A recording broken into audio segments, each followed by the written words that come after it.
Alright guys, welcome back. So in this episode I want to talk about privacy screening, and here's the deal with that, right? So basically, a little backstory: when I moved in here, I get a knock on the door one day and it's animal control, and animal control is like, hey, someone complained about exotic birds that you have in your backyard. And I'm thinking in my head, I only have chickens, not really sure what they're talking about. So they walk the property, they look at the chickens, they're like, all right, you can keep chickens, no big deal. The whole thing is someone complained, so we had to come and investigate and so on. And then they're like, maybe get a fence, block out the eyes looking into your property. This way you could really do whatever you want without someone complaining about it. And it made sense, so hence I get this fence. So let's take a look at this fence. Privacy fence. Started the project. This fence was costing, I don't know, $30 something a panel. By the time I was done putting it up, each panel was like $68 because the cost of wood skyrocketed. And I was thinking in my head, like, it's a bunch of 4x4 posts. We sink them into the ground. I attach panels every 8 feet. How hard can it be? Well, it was a little harder than I thought. Ran a string line to make sure the fence was straight. Even with that said, the fence wasn't so straight. Couple things I found out: when you order wood, they give you warped and not so great wood, which makes it difficult. But other than that, I think it came out all right, especially considering I don't really know what I'm doing. But yeah, it's pretty straight. It's getting the job done. It hasn't fallen over or anything yet, so I guess I did an okay job. I would say the hardest part was at the end where it starts to dip down because of the hill. But again, it came out all right. At least for me, it came out all right, and it seems like it's holding up good. It's doing the job, so I'm not too worried about it. So now let's move on to these trees that we have. These are green giant arborvitaes. So initially, even though I put up a fence, I wanted some additional coverage. I'm on a hill, so at the bottom of the hill, I could see my neighbors, right? And it's not a big deal, but it's just to increase privacy. I was like, if I could plant these trees and they get really tall, they'll block everything out and I don't have to worry about anything. So I ended up getting a bunch of Leland cypress, and then driving around, I find that Leland cypress tend to thin out on the bottom and in the middle as they grow. They grow huge, they grow fast, they look awesome. It's just they thin out. And I wanted something that was going to stay bushy all the way to the bottom, like these guys. These guys are perfectly bushy, green, hard to see through all the way to the bottom.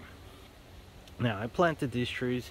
They were at the top of the fence line about a year and a half ago. I'm almost at the end of December, I'll be at 2 full growing seasons, I guess. And they always say, like, the first season is they sleep, the roots grow. Second season, they creep, and the third season is when they really start to take off. Now, with that said, this tree was 6 feet when I planted it. It went through one growing season where it grew a couple of inches, not too much, so it definitely slept. The second season, it took off, and it's looking like it's at about 10 feet now. So I would say last year, all these trees grew about 3 feet, which is pretty amazing as far as plant growth goes. So these are my green giant arborvitaes, planted 5 feet apart to help build out a screen. And I'm thinking in another 2 or 3 years, they should really fill out. And my understanding is you chop the tops off, they really bush out. Just waiting for the tops to be higher than my neighbor's roof, or at least at my neighbor's roof. So when I chop it, it'll just fill out, and I'll have a nice green hedge. With that said, I started with this tree over here next to this oak tree. Went all the way down, 6 foot trees, all the way to that oak tree that has that kestrel nesting box in it. And after that, I planted 3-foot trees, and they're also at between 6 and 7 feet now. So again, super growth, looking good. It was really, my budget started to run out. I ended up planting 120 trees, so it gets expensive after a while. So after these trees, I started planting smaller trees. So this tree here, which is also 6 feet right now, started out an year ago or a year and a half ago at 3 feet. Oh, so these trees I planted a little bit later in the season. I planted them small. I planted them between 2 to 3 feet, and they're all about at least 5 feet tall. So they grew about 2 feet, which is great growth. And you know, the smaller the tree, the slower they grow, but these guys are doing really good. Towards the end of the corner of the property, I went really small, and my thought process was, by the time I actually get around fixing up the rest of the yards, cutting down trees, putting in grass, whatever, building the pond, these trees will hopefully fill in, and I don't have to invest the money in buying large trees. So here's a tree that I planted actually really late in the season. Probably has less than a year's worth of growing time in, and it already grew in like 3 or 4 inches. So I do think they will fill in by the time I'm at this area. And my game plan is just to have a giant green hedge surrounding my property. Now, the Leland cypress that I originally started with, I planted on the other side of this fence. So hopefully they will grow in at some point as well, and I'll have like 2 rows of privacy fencing going on. Other than that, I do plan on building kind of a trail, and I wanted to seclude the area out, so I started planting more green giants throughout my property. And like, here's an example of what I'm talking about, where what I'd like to do is have this tree and this tree kind of get bigger. Let me move back. I'm like stepping on shrubs everywhere. So I want these 2 trees that are coming into my view right now to grow in, block this area out, so I can't really see here. So it's gonna force me to go through my trellis to enter the path, and I'm gonna build a trail and stuff like that. All right, well, so these are trees on my property. I got green giants all over the place, and what I'm gonna do is I'll do updates every 6 months or so. You guys can see the progress of their growth. But I think I'm gonna pause the video, go for a drive, see if I can find some examples. Hopefully my video will keep recording, but yeah, see if I can find an example of a Leland cypress versus a green giant when they're a little bit more mature. All right, so I'll be right back.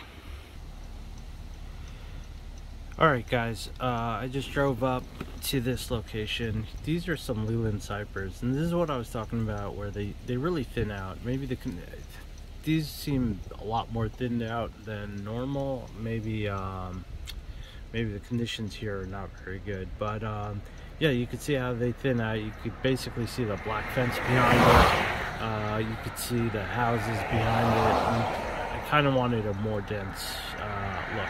There's actually another property up ahead that have Leland cypress, so we'll take a look at that. So let me throw you guys back on pause, and when I pull up to it, I'll start recording it. Hold on. All right, just pulled up to another property with some Leland cypress. They're huge, they're super big, but they really thinned out on the bottom. Another property where, like, you can see the fence line. I definitely personally wanted something a lot more dense all the way to the ground, while over here you could kind of see through what's going on. All right, you know, I passed a couple of green giants, so I'm gonna drive back and show you what mature green giants look like. Here's another, you know, even on this property over here, this is a little bit better. Maybe the conditions are better where they're growing a little bit lower, but you could still see that they're thinning out a good amount. As they get bigger, they sort of thin out on the bottom, get bushy on top. they also turn into giant trees, but I'm sure green giants also turn into giant trees. All right, let me find some green giants for you, and let me throw this on pause. All right, here's an example of the green giants. If you look at them, they're all the way to the bottom. They have bushes. You could kind of start seeing through them. I notice in the summertime it's really hard. In the wintertime in the wintertime you could kind of see through them. In the summertime it's almost impossible. They really fill in a lot. I guess they thin out a little bit during the winter, but this is pretty good. I could see the brown fence behind it, but other than that, it's really tough to tell what's behind there. You know, I'm driving up and down the same block, so it's not like the conditions are varied very differently. I did see some more green giants on the side road, so we'll take a look at that. But yeah, so this is why I went with the green giants over the Leland cypress. You can see a nice thick, all the way from top to bottom. They're pretty dense. There is some thinning going out, and my understanding is if you prune them, they get really dense. All right, guys, we are back at my front yard right now. I just want to finish up this video real quick. If you have any questions or comments, shoot me a message, leave me a comment, and I'll try to answer it. Other than that, you know, hopefully this helps people if they want to get either a Leland cypress or green giant and they want to do a compare or something. Yeah, so hopefully I'll catch you on the next one. Thank you. Bye.